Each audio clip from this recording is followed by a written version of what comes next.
still intrigued by this coheel thing simply because it begs the question. Yeah. It begs the question why there and what's said.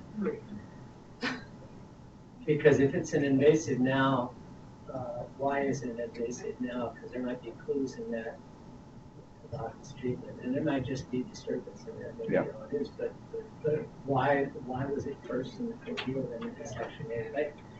And if it was native to coquille, is it hybridized now? I think what I've heard, the story I've heard is that if it was native, it's now been altered. So right, what we're dealing with now is not did that, right? I mean, USDA, for example, they modified the species for erosion control purposes and then reintroduced it to stabilize legume treatments. Through selection? I think so. I mean, I haven't read the report, but that's my recollection is that it was, but not, it may have come from a native species, but then there was some sort of selection. It was more aggressive, more. grows even better. Yeah, hardier. In the quagmire. They also they did develop a willow species that would grow between sea level and 9,000 feet elevation, but I don't think they ever released it. Super well. Yeah. Well, that valley was certainly baked and particularly real.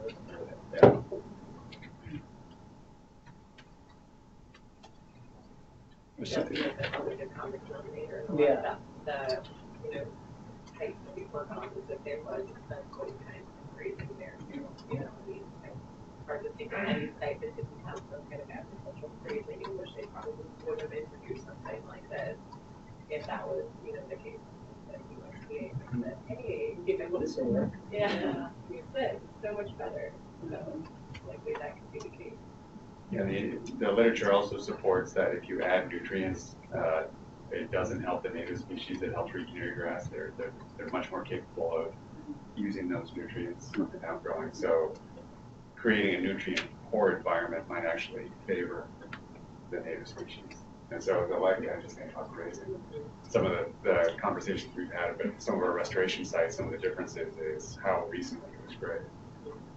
There's a number of factors that play into that, but one of them might just be the nutrient.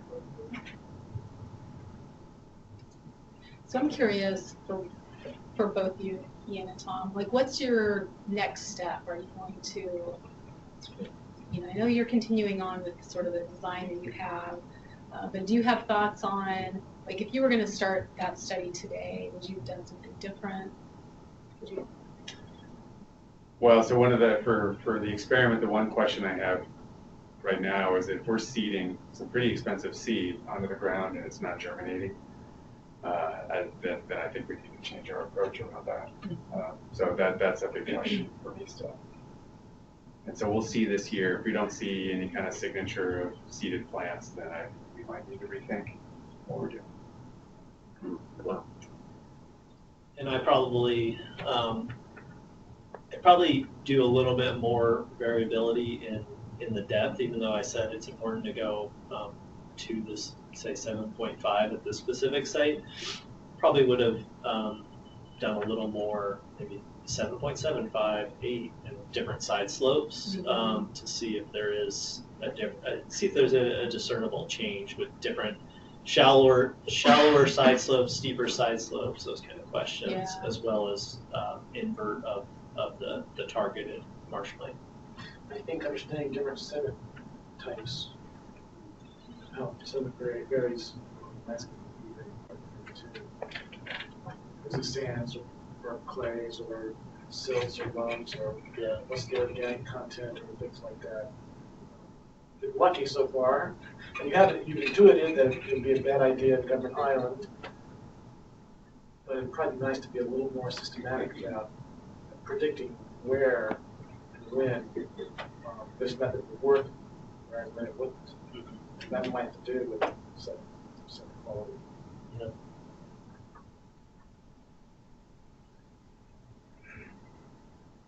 So this has been very good, very good. Its basic purpose here was information exchange and knowledge transfer, so to speak.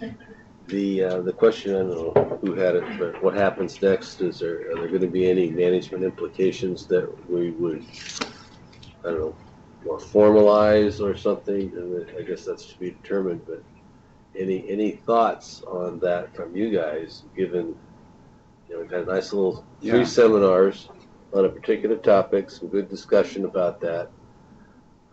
Is there something more for the program that we should do to follow up on this Reed Canary Grass specifically?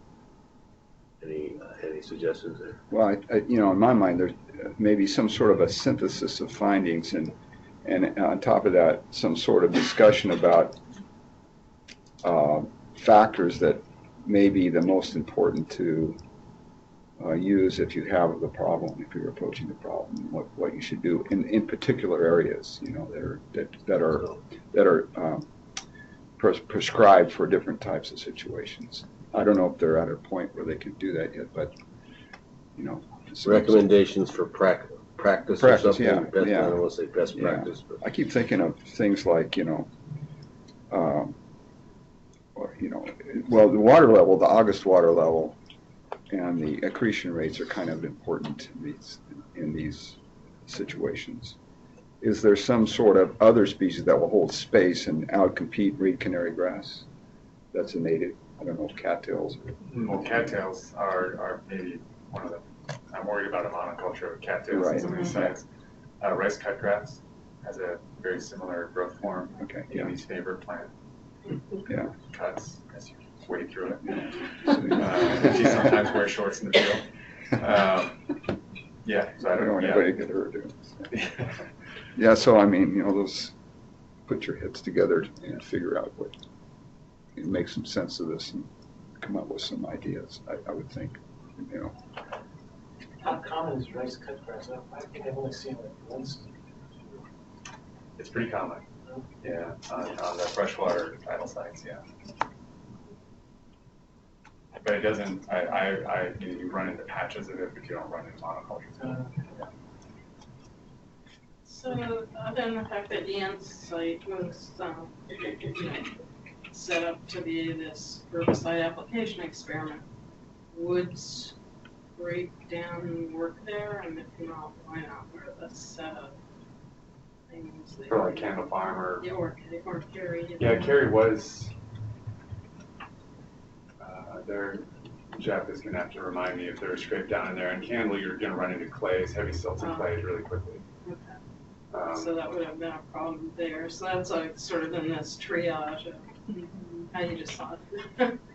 Yeah.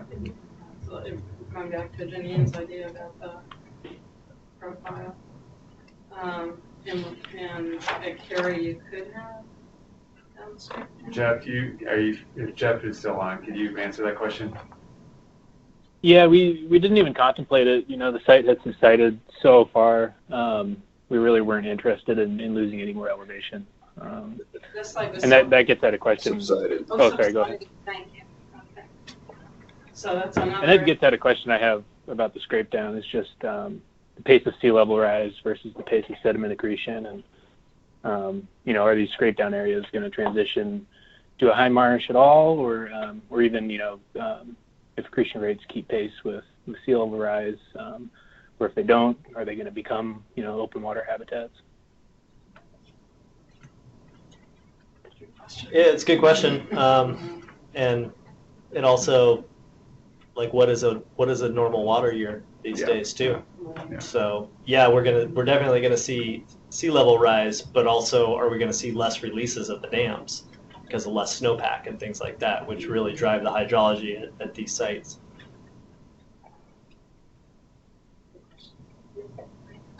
We also see some vertical land movement, differing rates on the coast here versus you guys further inland. So another thing to consider. All right. So, Cindy wanted to talk about the next possible topic for. Yeah. But thank you guys, the presentations. Thank you all. That was great. Really interesting. Very, very well done. Thank you for putting it together, kind of another duty as required or as requested. So, Yeah. thank you. Okay, so as when I opened up sort of the science seminar session today, I I alluded to the fact that Gary and I have kind of an ongoing list of topics that we think are relevant to the ERTG and to the restoration community. And so we've been kind of, racking and stacking those, but a couple that have hit the radar in the recent, not too long ago, is, fish movement, rate of fish movement in the lower river, patterns of fish movement. And we had, put those on the list, but as we were, based on, the conversation earlier today, we're thinking that maybe that would be a good next sort of thematic science seminar, as it could inform, the work that ERTG is doing on the landscape principles. I think it could be it could be relevant and timely. So, thoughts on that? I like that idea. Yeah, I'm trying to think of the types of, we'll have mark and capture kind of thing. Yeah. There'll be maybe some pit type things. They're all going to be limited a little bit by the size of the fish that we work with. Yeah. There's some people who've actually been involved in some lab studies. Yeah, there have been a couple folks that have also done some modeling based on like bioenergetics, and that's about as far as I'll go on that. But anyway, I know of two authors that have done some work on that we could invite. Yeah. But yeah, I think a lot of it, the work that I'm familiar with is pit tag work and JSATs in terms of like patterns of movement in the Little River. And Orvalli's mark, mass mark. Thank you. Has anyone done hydrogenite modeling where you could just treat fish as a passive particle? Yes. Brian, Yep. Yeah, so the Corps funded a little bit of work back in 2012, I think, where we were using an ADH hydrodynamic model, and then they added basically a bioenergetics sort of module to it. So they were looking at, velocity, temperature, I think DO was one, and then salinity. Yeah. Yeah, so he's in San Francisco now, so I'm not sure, but he could maybe call in. Yeah. So at any rate, so that's what I was thinking in terms of, a next relevant theme, but we're open to other ideas as well if there's kind of a burning topic on folks' minds.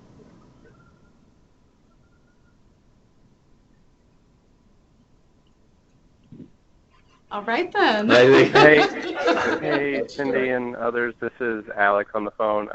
I have been really interested in some of Reagan McNath's perspectives on pit tag array design and sampling methods for fish sampling on sites like Russian Island and others. So I think that could be a potentially interesting topic. Okay.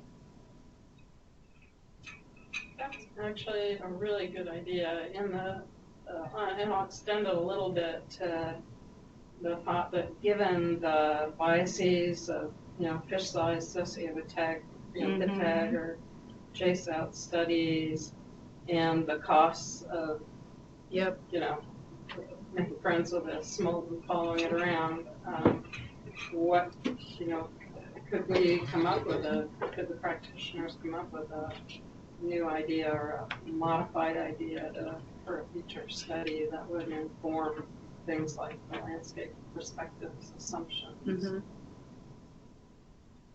Yeah. Mm-hmm. Gary's apparently had those thoughts as well. Yeah. Yeah, that's certainly something to be thinking about. Yeah. I guess the question out there has always been how much is enough Mm-hmm. to see a signal in the returns. Yeah. And we were talking yesterday about that. There actually is more than one study that's been done. And in different systems. So I don't know if there's enough to have a seminar on it, but what do you guys think? A seminar on how much? How much restoration is needed to produce a signal in the estuary, to produce a signal in returns? And that's, I think, not just how much, but for how long. Yeah.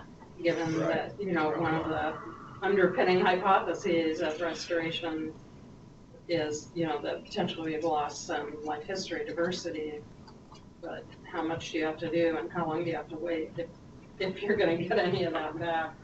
Yeah. Yeah.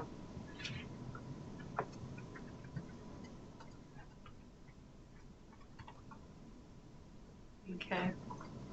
That's what you do, where, and when, and why, and how much. Those are the fun questions. Yeah. Yeah. Easy. Yeah.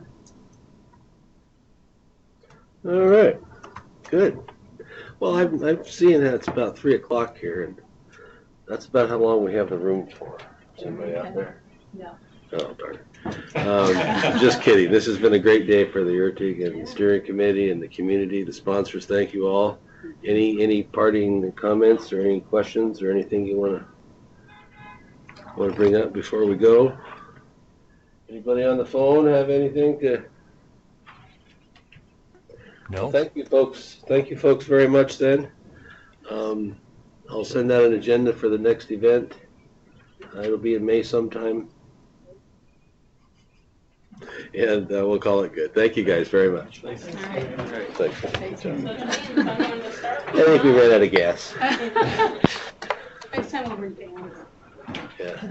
So I've got some of these leftovers from ones here. Are they good?